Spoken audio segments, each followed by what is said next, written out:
What up, guys? How you doing? Hope you're having a good day. Today I want to talk about meditation specifically and some troubles we can come along when we attempt to meditate. First off, what is meditation? Like, what are we ultimately trying to do?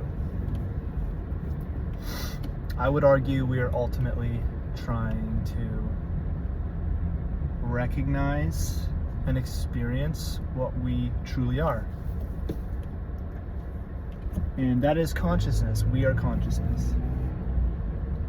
The witness of all things, the formless. And ultimately, to see this,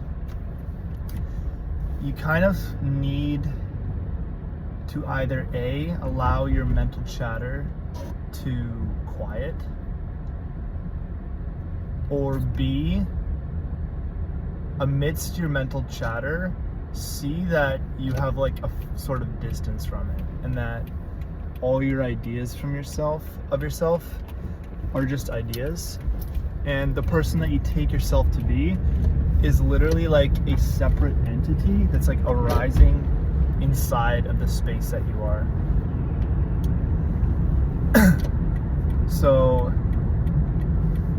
once you've come to that recognition and you've experienced it, not just like logically come to that realization, but actually experienced it,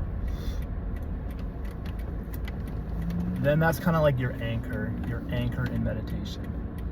That's the thing that you're paying attention to once you've seen it.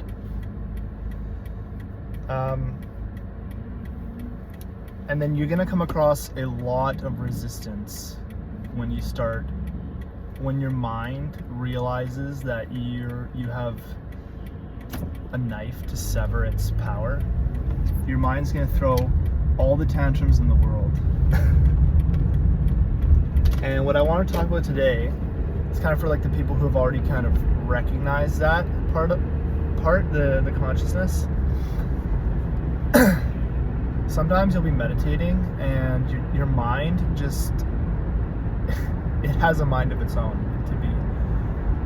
to describe it. It just will not follow what you want it to do. So it's almost kind of paradoxical. It's like the more you try to quiet your own mind, the more it doesn't obey you. And I think an important realization is that you actually don't have any control over your mind. When you go into like really deep meditation, you'll see that actually the mind is the mind is a separate entity from what you are. And because of that, you actually have no control over it. You'll see that it just kind of pops thoughts out of nowhere, and you have no idea where those thoughts came from. And you ultimately recognize that it's like, you're not even creating those thoughts. They're just like, it's like the mind is like this spawn point inside your consciousness, and it just spawns thoughts and emotions, and it's just doing it in space. It's like that.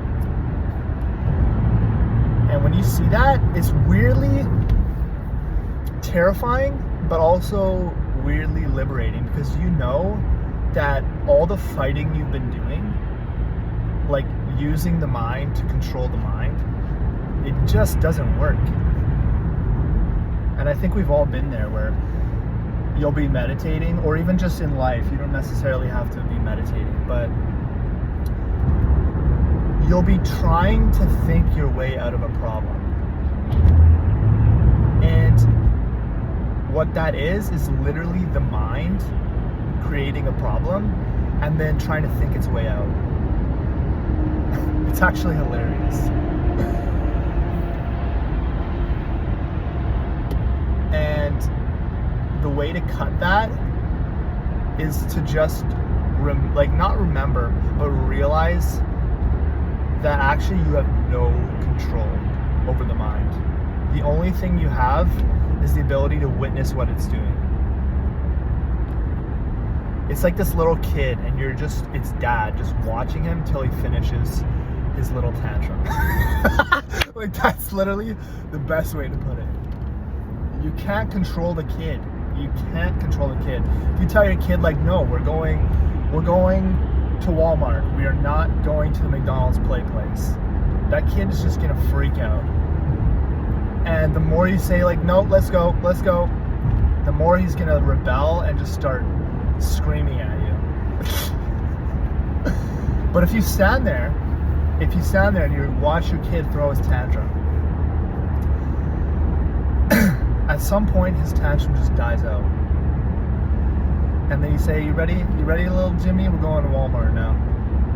Like, I'm not putting energy into your tantrum. Then the tantrum stops. And then you feel peace inside you. And the goal of meditation isn't even necessarily to feel peace. You're not trying to get something. You're not trying to get the mind to shut up. You want to reside as your true nature, and that is consciousness. You want to reside in the place that's not invested in the mind. And when you do that, actually your mind's energy and the energies that are locked inside your body actually come out, and they finally can express themselves. Because what we do for all our life is we just use the mind to fight the mind. It's like I think what we ultimately all want is just freedom from our mind. And our whole life, we just try to use the mind to get that freedom. We go outside, we do what it tells us, we plan, and we use the mind as our master to try to solve its problems. But ultimately, it's a bottomless pit.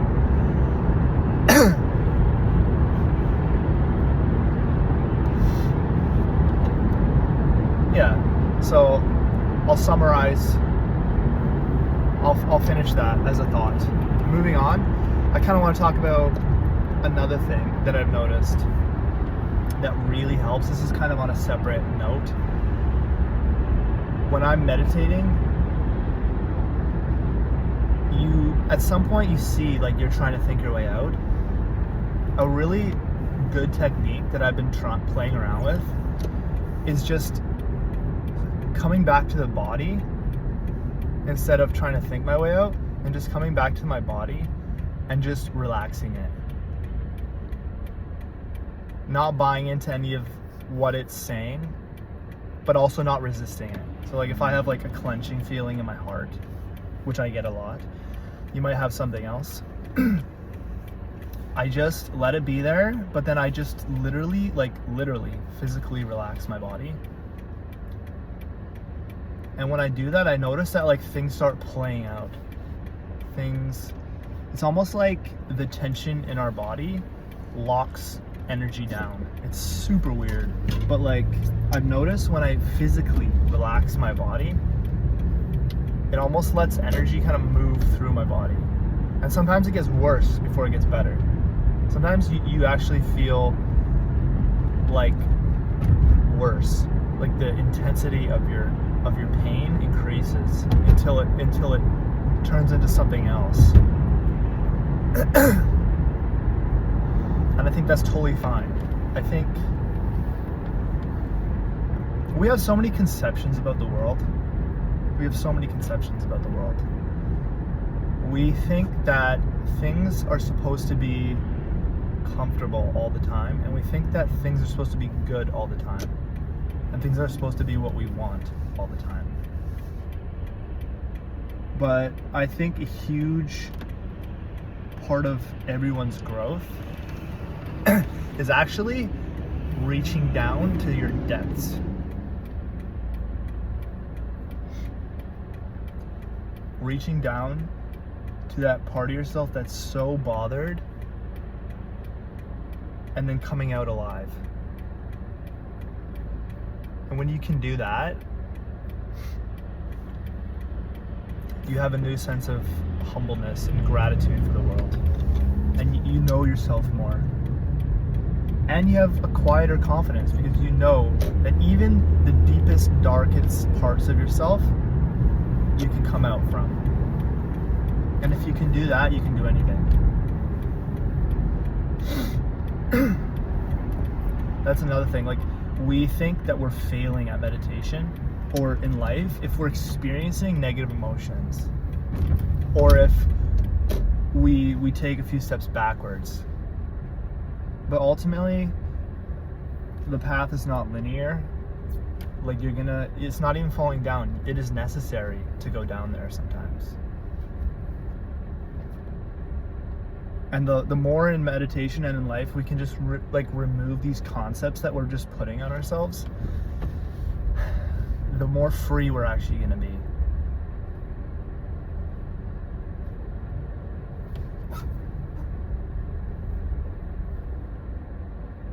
This guy's parking in front of me. Yeah, I think I'm going to end the video with that. Just relax.